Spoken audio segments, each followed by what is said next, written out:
The year was 1866, and in the heat-scorched backlands of post-war Texas, a rancher stood accused of a crime he swore he never committed. What nobody could predict as federal agent John Early slapped iron shackles on Sam Hasley's wrists was that this single accusation over one stolen animal would ignite a blood war so vicious, so unrelenting, that it would devour 2 entire generations, shatter families down to their roots, and transform proud Texans into ghosts, haunting dirt roads, with loaded rifles and murder in their hearts. This is the story of the Early-Hasley feud, a war born from Reconstruction tyranny and Confederate pride, where a badge became a weapon, where honor meant more than survival, and where the simple accusation of livestock theft would leave bodies rotting in Texas dust for years to come. Before we dive deeper into this blood-soaked nightmare, tell us in the comments where you're watching from. We're genuinely curious to know where our audience is located around the world. And if you're not subscribed yet, hit that subscribe button now because we're bringing you the most intriguing stories of family conflicts, feuds, and vendettas that shaped history. You won't want to miss what's coming next. To understand how the accusation of one stolen animal could destroy 2 generations, you need to understand the Texas that emerged from the ashes of the Civil War. The Confederacy had fallen, and for men like Sam Hasley, that defeat wasn't just military, it was personal, a crushing blow to everything they believed defined them as Texans. The federal government had sent its agents south like an occupying army, and these Reconstruction officials wielded power that felt foreign and oppressive to people who had spent their lives governing themselves. Into this powder keg of resentment walked John Early, a federal law agent who represented everything defeated. Confederates despised about the new order. Early wasn't a Texan by birth or spirit. He was an outsider armed with federal authority, a man who believed the rigid application of law, even corrupt law, even unjust law, was more important than the lives and dignity of the people he was supposed to serve. Early saw himself as civilization's guardian in a lawless land, but the Texans saw something very different. They saw a tyrant with a badge, a man drunk on power who used federal backing to settle personal scores and crush anyone who questioned his authority. Sam Hasley was exactly the kind of man Early couldn't tolerate. A respected rancher with deep roots in the community, Hasley commanded the kind of natural authority that comes from hard work, fair dealing, and the respect of your neighbors. He was a Confederate through and through, proud of his service, unrepentant about the cause, and absolutely unwilling to bow his head to carpetbagger justice. When Early accused Hasley of stealing an animal, it wasn't just a legal charge, it was a declaration that the old Texas was dead, and men like Hasley needed to learn their place in the new order. In the brutal economy of post-war Texas, livestock meant survival. Cattle and horses were wealth, food, transportation, and future all rolled into one. Accuse a man of stealing livestock, and you weren't just questioning his honesty, you were attacking his entire existence, branding him as a thief and a liar in front of everyone who mattered. For a man like Sam Hasley, whose reputation was built on decades of honest dealing, the accusation was worse than a physical assault. It was an attempt to destroy everything he had built, to strip him of his standing in the community, and to humiliate him into submission. Hasley proclaimed his innocence from the moment Early confronted him, insisting the accusation was nothing more than political persecution designed to break Confederate pride and force submission to federal authority. But Early didn't care about innocence or guilt. He cared about power, about demonstrating that he controlled this county and that no former Confederate, no matter how respected, could challenge federal law.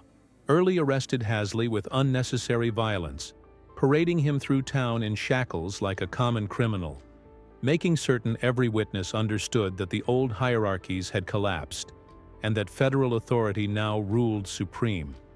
The public humiliation was calculated and cruel.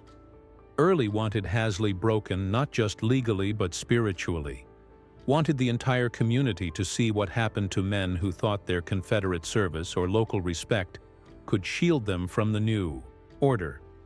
But Early had miscalculated catastrophically. Instead of breaking Sam Hasley, the humiliation forged him into something harder and more dangerous. Instead of intimidating the community, the public spectacle ignited a rage that had been smoldering since Appomattox. Hasley's family and allies didn't see a lawman enforcing legitimate authority.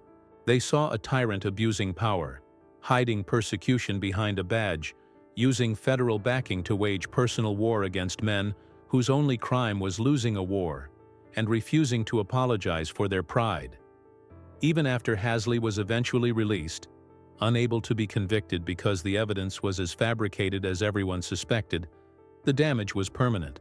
Sam Hasley stood in the Texas sun as a free man and made it clear to anyone listening that John Early had crossed a line that no badge could uncross, had committed an offense against honor that demanded blood payment.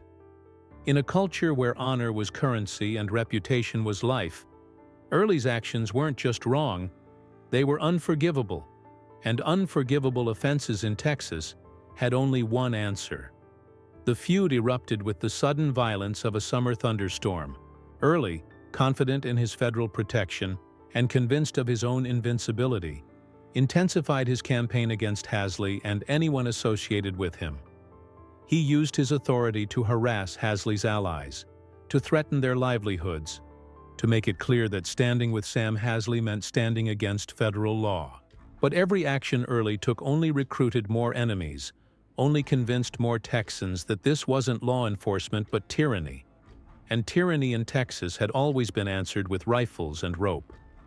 The attacks began as ambushes on lonely roads, sudden explosions of violence that left men dead in the dust and questions unanswered. Hasley's supporters struck at Early's allies, targeting the men who had helped with the false arrest, the witnesses who had testified to lies, the deputies who had enjoyed watching Sam Hasley dragged through town in chains. Early responded with the full force of his federal backing, organizing raids on properties, arresting Hasley associates on fabricated charges, making it clear he would burn the entire county to ash before he admitted he had started this war over nothing but pride and prejudice. The violence escalated with terrifying speed because both sides understood this wasn't just about one accusation anymore. This was about everything the Civil War had been fought over, about whether Texas would remain Texas or become just another occupied territory, about whether men like Sam Hasley could still walk with their heads high, or whether they would spend the rest of their lives bowing to carpetbagger authority. Every ambush demanded retaliation. Every death created new grievances. And the spiral of violence became self-perpetuating, feeding on itself until nobody could remember how to stop, or even why stopping might matter. Then Sam Hasley died, and the war should have ended. But it didn't. Sam's death, whether from violence or simply the strain of constant conflict, only transferred the vendetta to the next generation. His sons inherited not just his property but his fury, his sense of violated honor, his absolute conviction that John Early had committed an unforgivable crime that demanded blood payment regardless of cost. The second generation of Hasleys took up the war with the fresh energy of young men who had grown up watching their father humiliated, who had internalized the story of federal tyranny and family honor, who saw continuing the feud not as a choice, but as a sacred obligation. They tracked Early's movements, struck at his supporters, turned the feud from sporadic violence into systematic guerrilla war. Early, now facing sons as dangerous as their father had been, found himself fighting a battle that couldn't be won through authority or force because the Hasleys weren't trying to win. They were trying to exact revenge, and revenge doesn't negotiate or surrender. The community fractured completely along the battle lines. You were either with Early, supporting federal authority and the new order, or you were with the Hasleys, defending Confederate pride and Texas independence. There was no neutral ground, no safe middle position. Families that had been neighbors for generations stopped speaking. Churches split into hostile camps. Children grew up learning to hate people they had never met, simply because of the side their families had chosen, in a war that had started before they were born. The violence became normalized, expected, a constant background reality of life in that corner of Texas, where death could come at any moment, and trust was a luxury nobody could afford. What made the Early-Hasley feud particularly tragic was how utterly preventable it had been. Unlike feuds born from genuine crimes or deep cultural divisions, this war started from a false accusation, from one man's abuse of power and another man's refusal to be humiliated. If Early had approached Hasley with respect, if he had investigated fairly, if he had cared more about justice than dominance, none of the deaths would have occurred. If Hasley had been willing to let the insult pass, to swallow his pride and move forward, the violence could have been avoided. But pride and power are dangerous combinations, and once blood has been spilled, once families have buried their sons and fathers, the original cause stops mattering. All that matters is the debt of blood, the sacred obligation to make someone pay for the pain, and that obligation doesn't expire with death or time or reason. The feud finally burned itself out, not because anyone won, but because there was simply nobody left with the energy or the will to continue killing.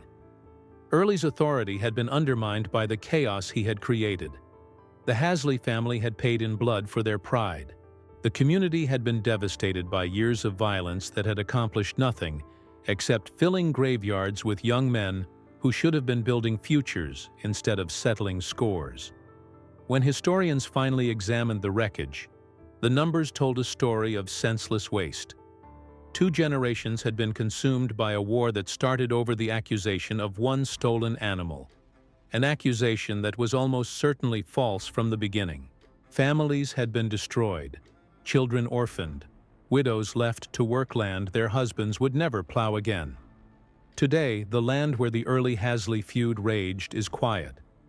New families work the ranches, and the names Early and Hasley are barely remembered except in local histories and old courthouse records. But the cemeteries remember. Rows of graves from the 1860s and 1870s mark the cost of the feud.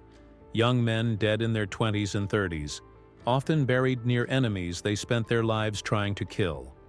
The legacy of the Early-Hasley feud is a reminder that authority without justice is tyranny, that pride without wisdom is suicide, and that revenge is a fire that consumes everyone it touches.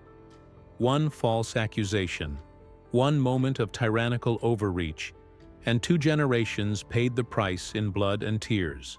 Neither side won because in feuds like this, winning is impossible. The only victor is death itself, which feasts on pride and rage until there is nothing left to take. If you found this story as compelling as we did, make sure you're subscribed to our channel so you never miss another deep dive into history's most intense family feuds and conflicts. Hit that subscribe button, turn on notifications, and join us as we uncover the stories that shape the violent heart of America. Because history isn't just what happened, it's who we were when everything went wrong, and what we can learn from the blood they left behind.